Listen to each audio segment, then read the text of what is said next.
Everyone, welcome back to my channel trading and earning. So একটু অসুস্থ থাকার কারণে এই কদিন আমি কোনো অ্যানালাইসিস করতে পারিনি, নিজেও মার্কেটটা দেখিনি আর ভিডিও আপলোড করতে পারিনি। তো আজকে একটু ভিডিওটার আমার ব্যাকগ্রাউন্ডটা চেঞ্জ করেছি। তো প্লিজ একটু কমেন্টে জানাবেন যে ব্যাকগ্রাউন্ডটা ঠিক লাগছে কিনা। সো ২-৩ দিন পর আজকে আমি মার্কেটটা অ্যানালাইসিস করলাম এবং দুটো স্টক আমি সিলেক্ট করেছি। আজকে হচ্ছে 1st এপ্রিল অ্যান্ড আজকে টুইসডে মানে মঙ্গলবার।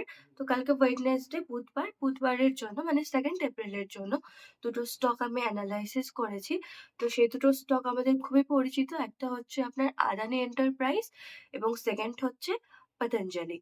সো আপনাদের সাথে সেটা শেয়ার করব যে সেই দুটো স্টক আমি কেন সিলেক্ট করেছি। কিন্তু আপনারা কালকের জন্য এই স্টকটা আপনারা পেপার ট্রেড করতে পারেন, আপনারা ফলো করতে পারেন।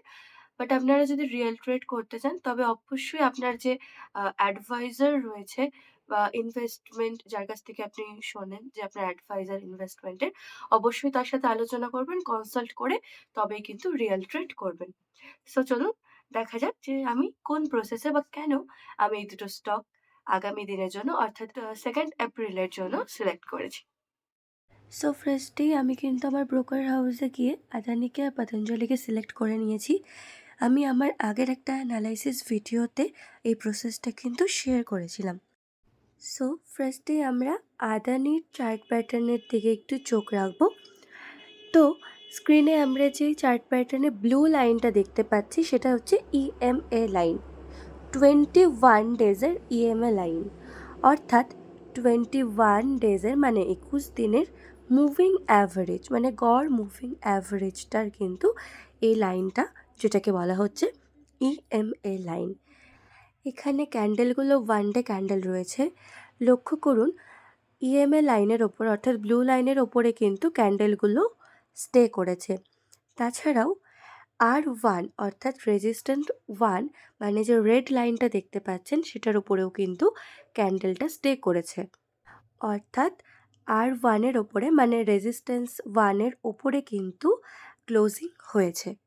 সো যেকোনো স্টকের ক্ষেত্রে কিন্তু এই সিচুয়েশনটাকে মানে এই প্যাটার্নটাকে কিন্তু আমরা বুলিশ প্যাটার্ন বলতে পারি। সো সেকেন্ড পার্টে আমরা অ্যানালাইসিস করব অপশান ডাটাকে। তো এটা আদানি এন্টারপ্রাইজের অপশান ডাটা রয়েছে।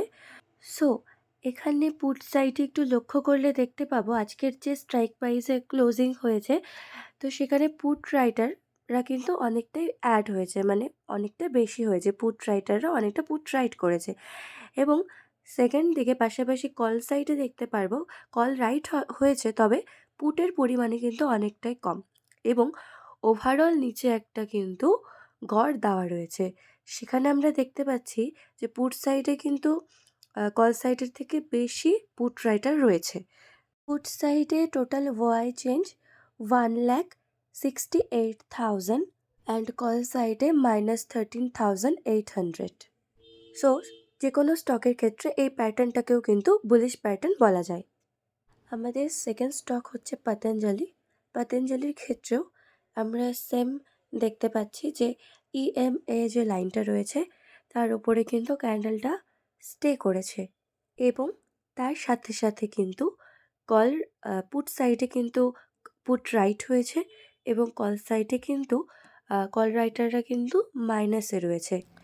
কল সাইডে রয়েছে -26,000 আর পুট সাইডে রয়েছে 1,60,000 প্লাস। সো এই অ্যানালাইসিসগুলোর মাধ্যমে কিন্তু আমি এই দুটো স্টককে আজকে সিলেক্ট করেছি অ্যান্ড খুব শীঘ্রই হয়তো আমরা ইউটিউব চ্যানেল থেকে সকালবেলা মার্কেট ওপেনিংয়ের পর কিন্তু মার্কেট অ্যানালাইসিস লাইভে করব। আশা রাখছি আপনারা সকলে আমার পাশে থাকবেন। অনেকেই প্রফিট শেয়ারের কথা বলছিলেন কিন্তু রোজ সেটা সম্ভব নয়। তো এখানে লাস্ট উইকের আমার প্রফিট শেয়ার রয়েছে। সো এখানে আমার একদিন মাইনাসও রয়েছে, সেটা হবেই, সেটা অ্যাকসেপ্ট করতে হবে। বাট দেখতে হবে যেন টোটালে আপনার প্রফিট থাকে, মানে মাসের শেষে যেন আপনার সব মাইনাস প্লাস করে আপনি যেন সবসময় প্লাসে থাকেন। তো এই ছিল আমার অ্যানালাইসিস 2nd এপ্রিলের জন্য। দেখা যাক কালকে এই দুটো স্টক কেমন পারফরম্যান্স করে। সো আপনাদের আজকে কিছু আমি মার্কেট সম্বন্ধীয় দুটো কথা বলবো যে মার্কেট কিন্তু দুটো কারণে চলে। তো সেই দুটো কারণ প্রথমত হচ্ছে ফান্ডামেন্টাল কারণ রয়েছে কিছু। আর সেকেন্ডলি হচ্ছে আপনার টেকনিক্যাল অ্যানালাইসিস। এই দুটোকে কিন্তু ফলো করে চলতে হয়।